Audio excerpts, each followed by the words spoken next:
नमस्कार दोस्तों, स्वागत है आपका हमारे चैनल टेल्स बाय यशु पर।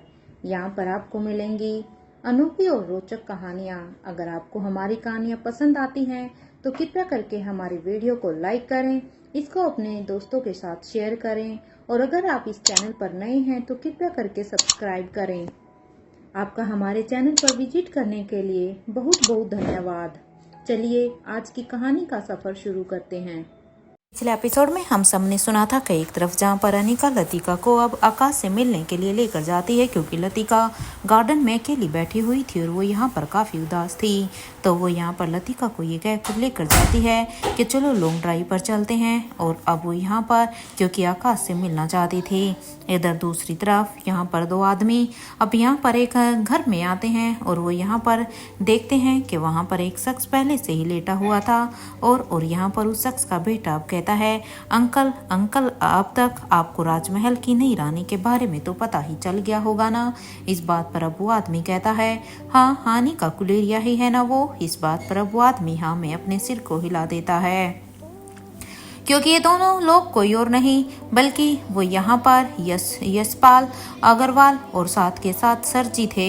इधर अब यहाँ पर उस ब्लैक पैलेस में ही अब यशपाल अग्रवाल की ये बात सुनकर अब यहाँ पर राजेश्वर पीरामल कहते हैं, तुम कहीं उसी केमिकल की तो बात नहीं कर रहे हो ना जिसे अवंतिका लेकर भागी थी। क्या तुम उसी केमिकल के बारे में जानना चाहते हो? अब जैसे ही सर जी ने ये कहा तो ये सुनते ही अभी यशपाल अग्रवाल को बहुत ही गुस्सा आता है और अब वो कहते हैं, इसका मतलब तो ये हुआ ना कि तुम्हें अच्छी तरह से पता था कि वो केमिकल कहाँ है, क्योंकि जब तुम्हें ये पता है कि उसे अवंतिका लेकर भागी थी तो तुमने मुझे ये बात पहले क्यों नहीं बताई?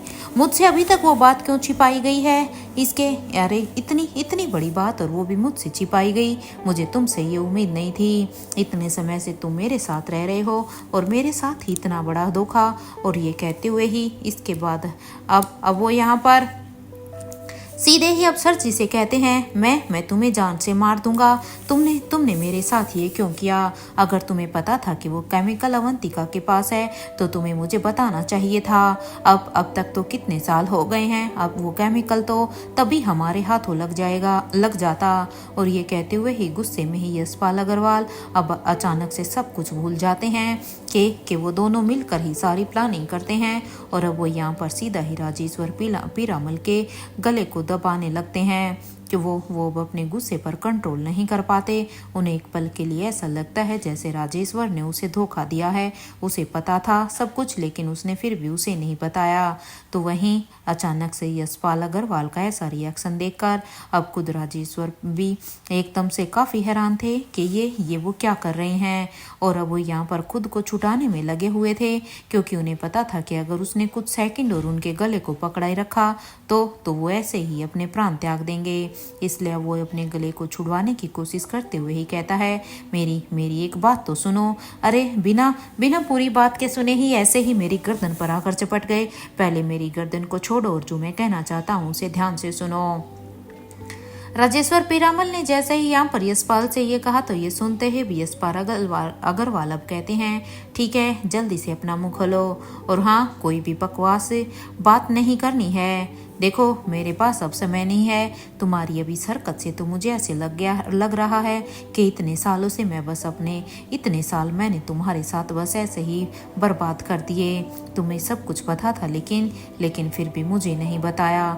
अब यशपाल की इस बात पर अब राजेश्वर पीरामल कहते हैं, देखिए यार वो बुढ़ा जिसे मैंने मारा था वो बड़ा ही शातिर निकला।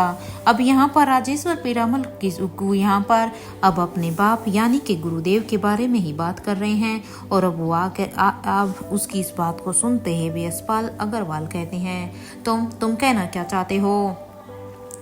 खुलकर बोलो। अब ये सुनते ही यहाँ पर राजेश्वर पीरामल कहते हैं कि वो केमिकल कहाँ है ये बात तो किसी को नहीं पता है, लेकिन हाँ मुझे बस इतना याद है कि रानी अवंतिका की वो बात जब उन्होंने कहा था कि अगर हम उस केमिकल तक पहुँच भी गए ना तो उसे छू भी नहीं पाएंगे। बस उसी बात से ही मुझे ये अंदाजा हुआ था कि अवंतिका ही उस केमिकल को लेकर भागी थी। मुझे आज भी उसकी वो बात याद है कि वो केमिकल कभी हमारे हाथ ही नहीं आ पाएगा। ये सुनते ही यशपाल अग्रवाल कहते हैं, उस रानी की तरह सोचो। देखो, अगर उसने ये कहा है तो इसका मतलब तो यही है कि हाँ, वही उस केमिकल को लेकर भागी थी और उसी ने ही उस केमिकल को कहीं छुपाया हुआ है। अरे, जिस तरह से वो रानी सोचती थी, उसके दिमाग की तरह ही सोचो कि आखिर वो उस केमिकल को कहाँ पर रख सकती है, कहाँ पर उसे छुपा सकती है। क्योंकि अब वो रानी तो इस दुनिया में नहीं है, लेकिन हमें बस अब उस केमिकल को ढूंढना है। अब यहाँ पर इस बात को सुनकर अब वो आदमी कहता है, अंकल, ये तो इस बात पर डिपेंड होगा ना कि बुआ जी किंग के आदमियों के साथ राजमहल से कहाँ कहाँ गई थी। क्योंकि अब ये आदमी वही था जिसका पिता यहाँ पर बीमार था और वो यहाँ पर रोहित को मारने की धमकी तक दे चुका था। अब वो यहाँ पर कहता है कि जब वहाँ से रानी अवंतिका को यानी कि बुआ जी को जब आप लोग ढूंढ रहे थे उसे मारने के लिए, तो उस समय वो जहाँ भी गई थी तो वो उन्हीं में से किसी एक जगह पर ही होगा। इस बात पर अब यहाँ पर यशपाल अग्रवाल अब राजेश्वर को ही देख रहे थे, मानो अब उन्हें ये पता चले कि आखिर वो कहाँ कहाँ गई थी। क्योंकि वो लोग भी उसका पीछा करते करते उसे मारने के लिए हर एक पैलेस पर गए थे।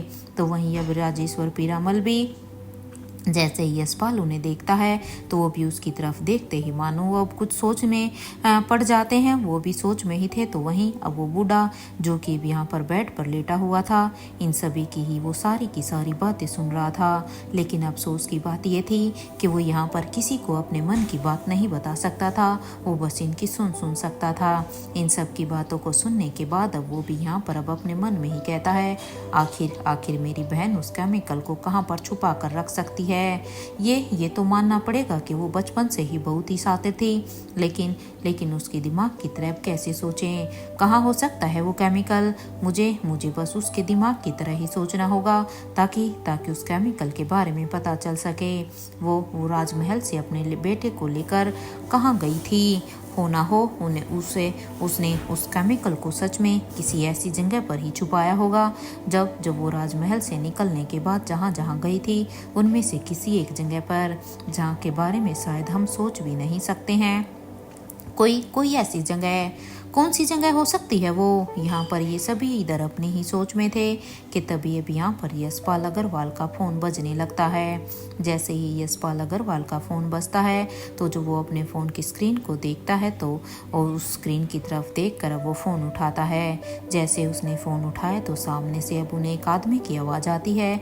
ये आदमी उन्हीं का ही था और जो अब कह रहा था, बॉस देवराज गुलेरिया को होश आ गया है, आप बस जल्दी से यहाँ आइए।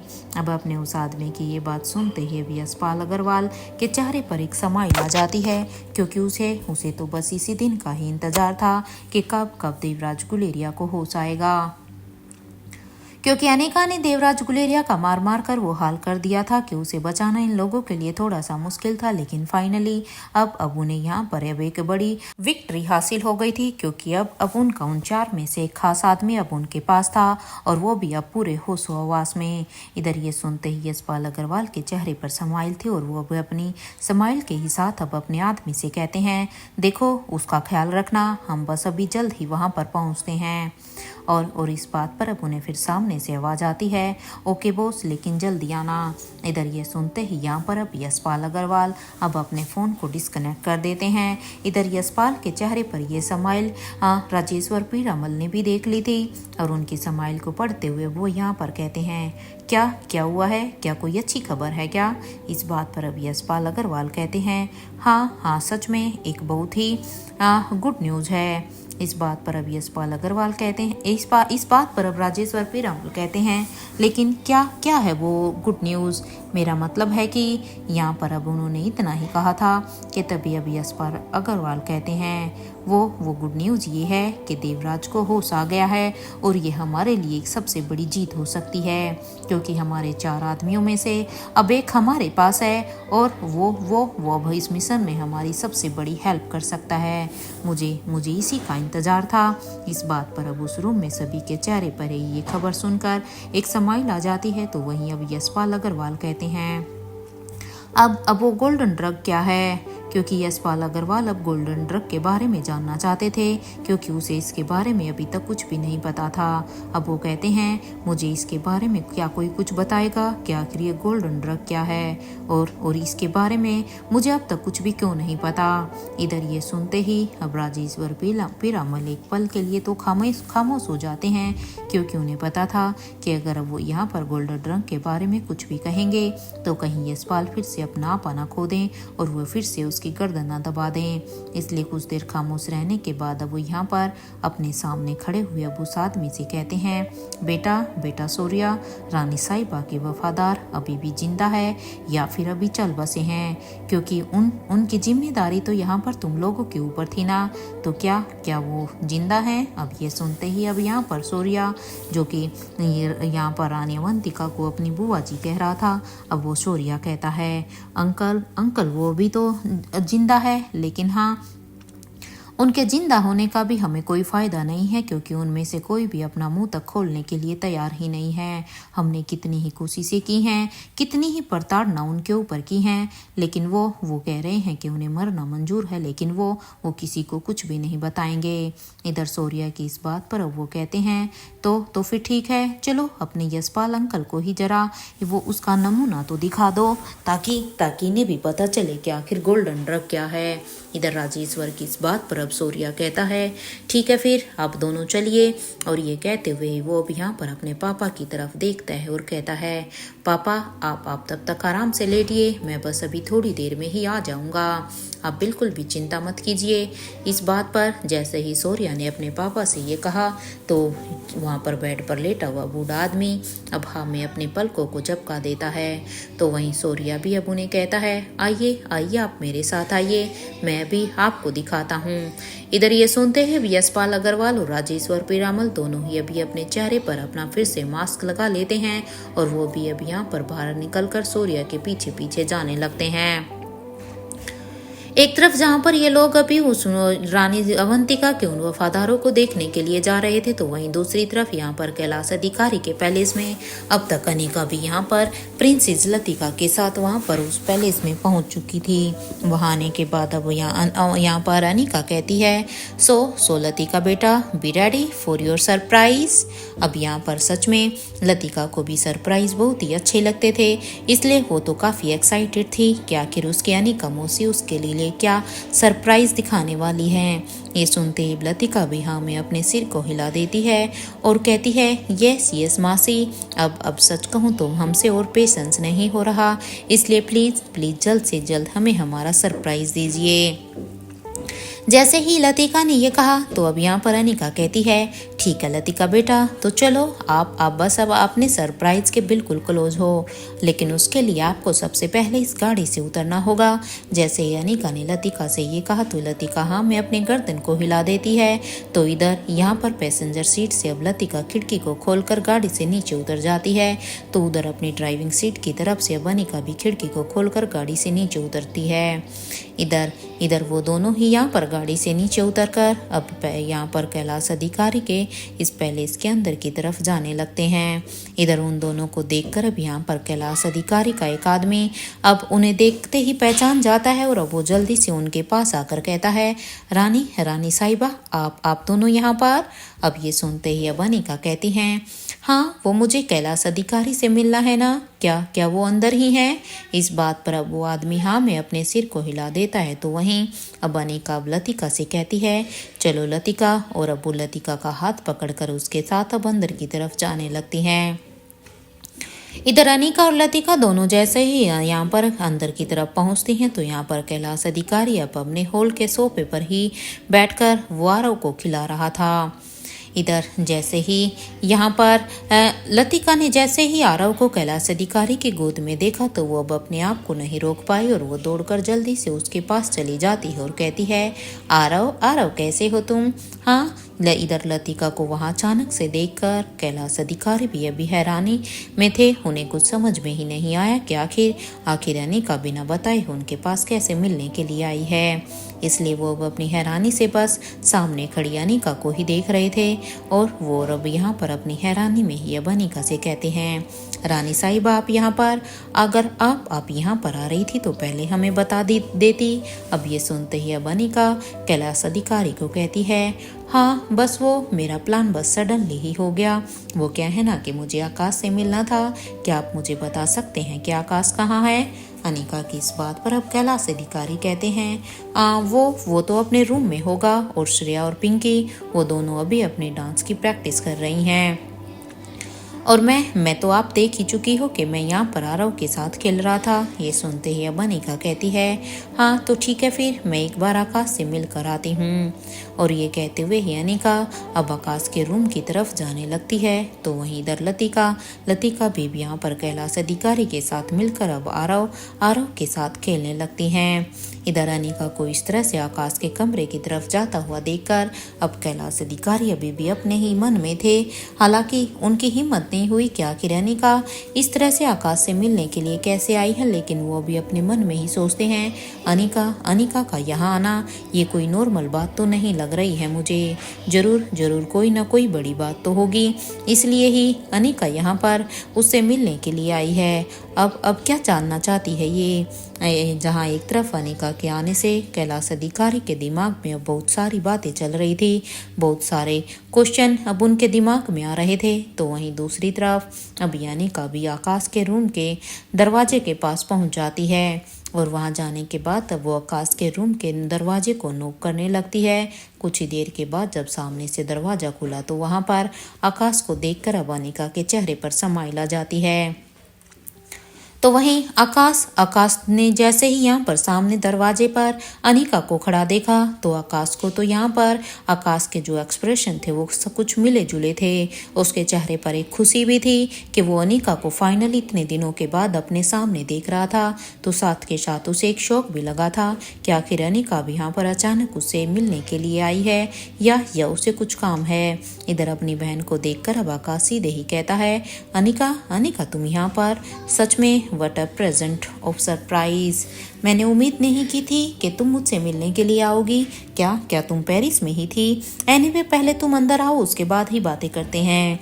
आकाश की ये बात सुनते ही अब अनिका भी अंदर आ जाती है और अब यहाँ पर वो आकाश से कहती है, तुम्हारा चेहरा क्यों लटका हुआ है आकाश?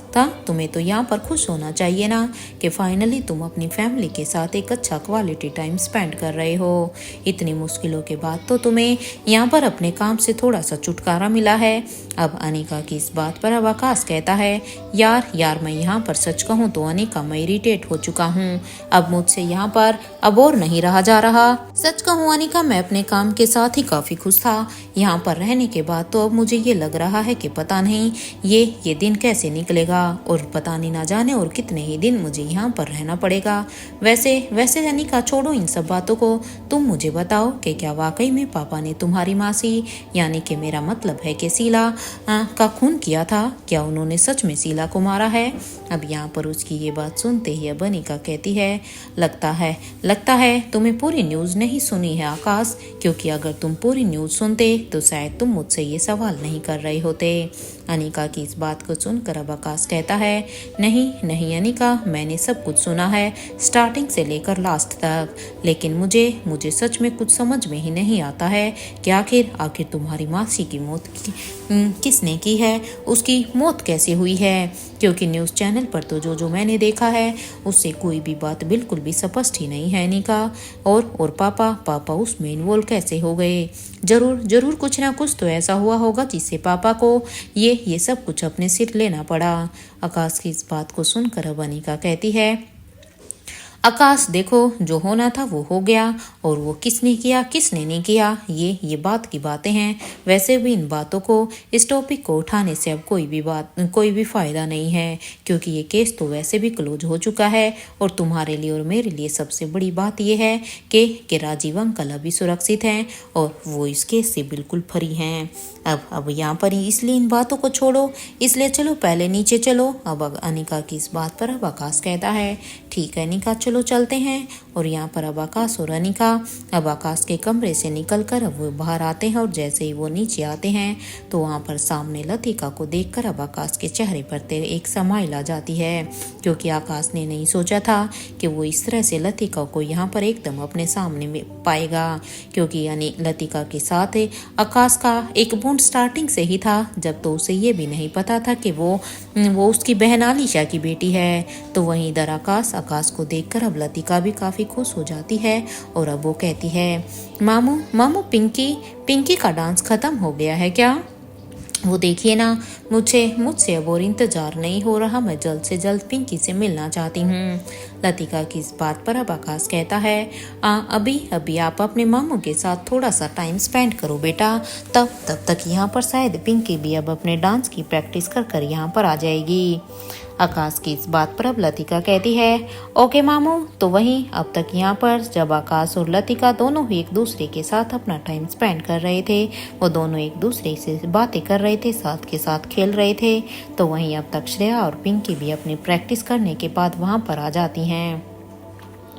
सच में श्रेया ने भी बिल्कुल भी नहीं सोचा था कि अनिका इस तरह से उनसे मिलने के लिए आ जाएगी। इधर श्रेया जैसे ही अनिका को देखती है तो उसके चेहरे पर एक स्माइल आ जाती है, और इधर पिंकी तो जैसे ही अनिका को वो देखती है तो वो अपने आप को नहीं रोक पाती, और वो दौड़कर अनिका के पास आ जाती और अब उसे हक कर लेती है, और अब अनिका को हक करते हुए ही कहती है बुआ कैसी हैं आप? इधर यहाँ पर पिंकी की ये बात सुनते ही अब अनिका कहती है मैं अच्छी हूँ पिंकी, आप बताओ आप कैसी है, और आपकी पढ़ाई कैसे चल रही है? वैसे आपको यहाँ पर मजा तो आ रहा होगा ना, क्योंकि देखो अब तो तुम्हारे पापा पूरा दिन ही तुम लोगों के साथ रहते हैं, अब तो तुम्हें उनसे कोई शिकायत नहीं होगी ना। और ये कहते हुए ही यहाँ पर अब अनिका श्रेया को चिढ़ाते हुए अब श्रेया से कहती है हाँ बोलो श्रेया, अब तो तुम्हारे मिस्टर बिल्कुल परफेक्ट है ना। अब ये यहाँ पर ये सुनते ही जहाँ पर श्रेया अब अनिका को घूर घूर कर देखती है, तो इधर अब अपने अनिका बुआ की ये बात सुनते ही अब पिंकी कहती है हाँ बुआ, यहाँ पर मजा तो आ रहा है और मेरी पढ़ाई भी काफी अच्छी चल रही है। या अब कैलाश अधिकारी अब उनसे कहते हैं आओ बेटा, पहले कुछ खा लो, उसके बाद ही बातें करते हैं। इधर ये सुनते ही अब लतिका भी कहती है हाँ ये अच्छा आइडिया है। तो वहीं वो सभी अभी डाइनिंग टेबल पर आकर बैठ जाते हैं, तो वहीं एक सर्वेंट भी अब उन्हें खाना सर्व करने लग जाते हैं। इधर राजमहल में इधर धनंजय पीरामल अभी अपने कमरे में थे, वो अब यहाँ पर अपने कमरे की बालकनी के पास जाकर खड़े थे, और अभी वो अपनी सोच में ही थे। वो भी सोच रहे थे कि आखिर आयशा कहाँ पर होगी। ये रोहित आखिर चाहता क्या है? उसने आयशा को इस तरह से कहाँ पर छुपा कर रखा हुआ है? आयशा को ऐसे कौन सी सिक्योरिटी की जरूरत है जो वो मुझे भी नहीं बताना चाहता। खैर रोहित को तो मैं देख लूंगा, लेकिन आखिर ये आयशा कहाँ पर हो सकती है? धनंजय को अभी कुछ भी समझ में नहीं आ रहा था, क्योंकि धनंजय यहाँ पर आयशा को बहुत ही मिस कर रहे थे, वो इसके बारे में ही सोच रहे थे। तभी यहाँ पर धनंजय का फोन बजने लगता है।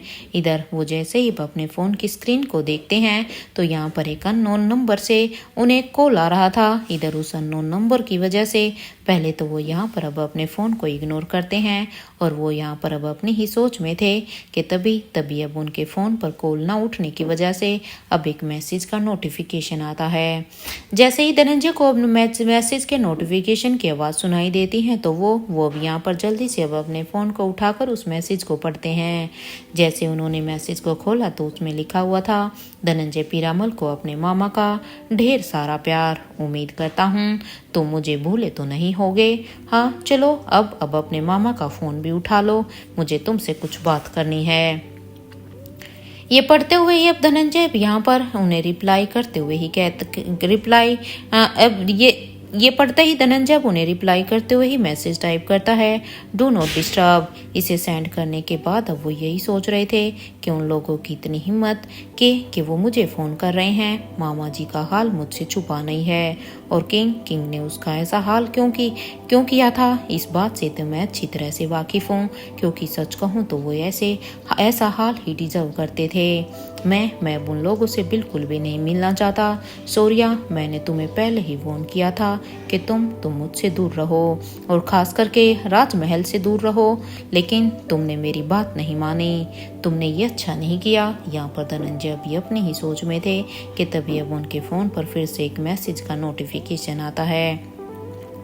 धनंजय को पक्का पता था कि उन्हें फिर से उसी नंबर से ही मैसेज आया होगा, इसलिए वो उसे मैसेज को जल्दी से खोलकर पढ़ते हैं तो अब वो एकदम से ही उस मैसेज को पढ़ने के बाद उनके होश उड़ जाते हैं, क्योंकि उसमें लिखा हुआ था कि रोहित मारवा तुम्हारा ही बेटा है ना। अब हमें इस बात का पता चल चुका है, इसलिए अब उसके साथ जो कुछ भी होगा इसकी जिम्मेदार सिर्फ तुम खुद ही होगे, ना कि कोई दूसरा। और जैसे ही यहाँ पर धनंजय ने ये मैसेज पढ़ा तो यहाँ पर वो अचानक से अपनी आंखें बंद कर लेते हैं और साथ के साथ अपनी मुट्ठी भी, क्योंकि उसे भी यहाँ पर सोरिया के ऊपर बहुत ही गुस्सा आ रहा था और अब अपने गुस्से को कंट्रोल करने की वो कोशिश करते हैं। इससे पहले कि वो कोई भी यहाँ पर स्टेप लेते, अब अचानक से उनका दरवाजा अब नोक होने लगता है। धनंजय को जैसे ही दरवाजे के नोक होने की आवाज़ आई तो वो अब जल्दी से दरवाजे के पास जाते हैं। जैसे ही धनंजय ने दरवाज़ा खोला तो खोलते ही सामने उनकी बहन रेवती खड़ी थी। रेवती को वहाँ पर सामने देखकर अब धनंजय कहते हैं, क्या बात है रेवती, सब ठीक तो है ना। धनंजय की इस बात पर अब बड़ी रानी कहती है, हाँ वैसे तो सब ठीक है भाई, लेकिन वो सर्वेंट ने हमें बताया है कि अनिका लतिका को लेकर कहीं बाहर गई है, इसलिए बस हम इसीलिए आपके पास आए हैं कि आखिर आपको तो पता ही होगा कि अनिका कहाँ गई है। इस बात पर अब धनंजय पीरामल कहते हैं, हाँ रेवती, वो मेरे पास अनिका का फ़ोन आया था। अनिका ने मुझे बताया था कि वो लतिका को लेकर उसे बाहर घूमने लेकर जाना चाहती है, इसलिए वो मेरी परमिशन से ही गई है। आप उनकी चिंता मत कीजिए, लतिका को कुछ भी नहीं होगा और यहाँ पर वो दोनों सेफली यहाँ पर आ जाएंगी, इसलिए आप बेफिक्र रहिए। धनंजय की इस बात पर अब यहाँ पर रेवती कहती है, ये तो अच्छी बात है फके, चलो लतिका कम से कम बाहर तो गई, वरना मुझे तो लतिका की बहुत ही चिंता होती थी। सच में हर बार मैं जब भी उसके गुमसुम से चेहरे को देखती तो मुझसे उसका चेहरा देखा नहीं जाता। चलो ये अच्छा हुआ कि इस बहाने वो अनिका के साथ कहीं बाहर तो घूमने गई, इससे उसका भी थोड़ा सा मन बहल जाएगा। अब ये कहने के बाद अब यहाँ पर धनंजय कहते हैं, हाँ तुम चिंता मत करो रेवती, समय के साथ साथ सब कुछ ठीक हो जाएगा।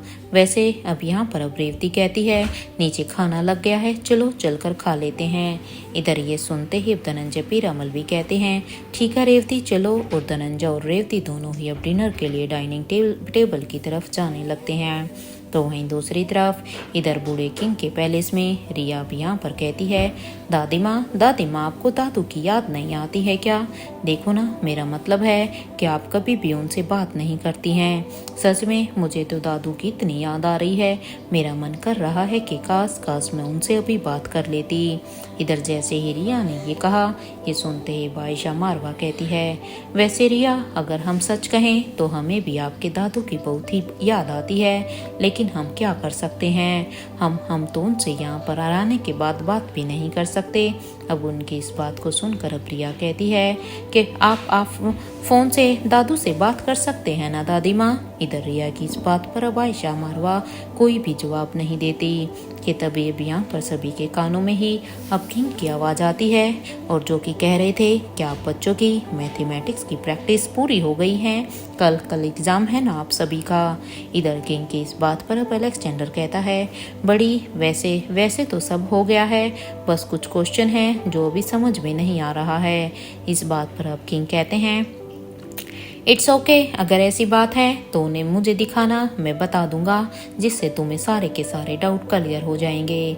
किंग की ये बात सुनते ही प्रिया भी यहाँ पर जब सर्विंग बाउल को देखती है तो यहाँ पर सच में उस बाउल में सात्विक आहार ही था।